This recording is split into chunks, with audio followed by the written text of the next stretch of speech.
নিজের দলকে দাঁড় করিয়ে গোটা দলকে তার সকল অনুসারীদেরকে হুমকির মুখে ফেলে স্বার্থপরের মতো নিজে আর নিজের বোন আর 16টা লাগেজ ভর্তি করে হেলিকপ্টারে করে নিজের সেই পরম আপনজন নরেন্দ্র মোদীর কোলে গিয়ে আশ্রয় নিলেন।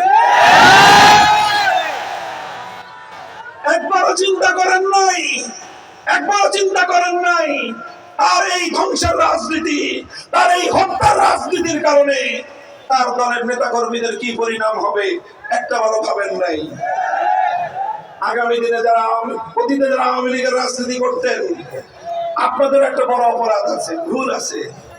ভুলটা হলো শেখ হাসিনার মতো একজন মানসিক বৈকল্যের শিকার, একটা সাইকোপ্যাথ, চরম মানসিক প্রতিবন্ধী একটা লোককে প্রতিহিংসার রাজনীতি করবার জন্য বাংলাদেশের মানুষের কানের উপর আপনারা চাপিয়ে দিয়েছিলেন।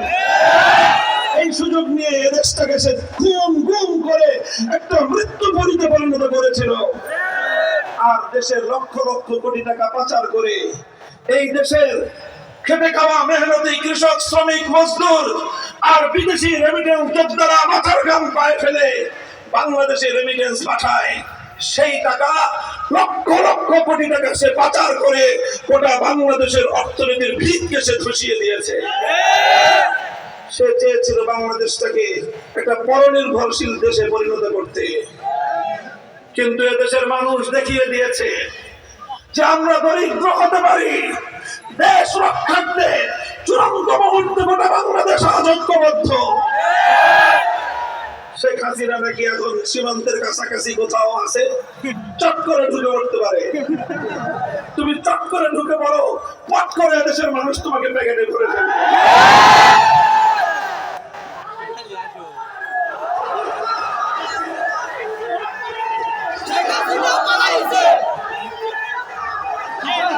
সংগ্রামী সাথী ও বন্ধুগণ, এখন আমাদের অনেক দায়িত্ব এখন অসমাপ্ত রয়েছে।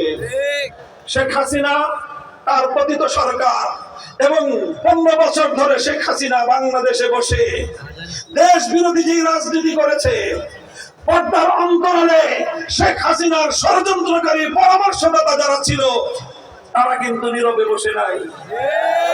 তারা দেশের বিরুদ্ধে ষড়যন্ত্রের জাল বুনছে, বাংলাদেশকে ধ্বংস করার পায় তারা বন্ধ করে নাই। এই জন্য আমাদের গণ অভ্যুত্থানের আগে সূচিত ঐক্যকে আরো দীর্ঘদিন অটুট রাখতে হবে। বিরোধী সকল দলগুলো যারা বিগত 15 বছর শেখ হাসিনার জুলুম এবং অত্যাচারের শিকার হয়েছেন, বিএনপি, জামায়াতে ইসলামী, ইসলামী আন্দোলন বাংলাদেশ, খেলাফত মজলিস বাংলাদেশ, খেলাফত মজলিস, জমিয়ত উলামায়ে ইসলাম, অধিকার পরিষদ সহ এনডিপি, এলডিপি সকলের প্রতি আমার উদাত্ত আহ্বান থাকবে, এত দ্রুত শেখ হাসিনা পরবর্তী বাংলাদেশে নিজেদেরকে নিরাপদ ভাবার অবকাশ নাই। আমাদেরকে ঐক্য ধরে রাখতে হবে। যে কোনো মূল্যে শেখ হাসিনার পুনর্বাসিত হবার অপচেষ্টা, আওয়ামী লীগের বাংলাদেশের রাজনীতিকে কলুষিত করবার অপচেষ্টা রুখে দাঁড়াতে হবে।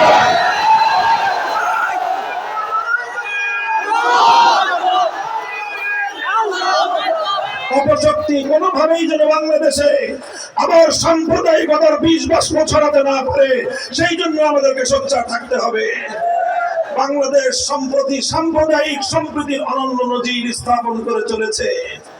জুলাই আগস্ট বিপ্লবের পর হেফাজতে ইসলাম বাংলাদেশ, এদেশের আলেম সমাজ, মাদ্রাসার ছাত্ররা যেভাবে সংখ্যালঘুদের জান মাল ইজ্জত আবরু তাদের ধর্মীয় উপাসনালয়গুলোর পাহারা দিয়ে বাংলাদেশে যেভাবে ষড়যন্ত্রকে নস্যাৎ করেছে, আগামী দিনেও আমাদের এই ধারা অব্যাহত রাখতে হবে।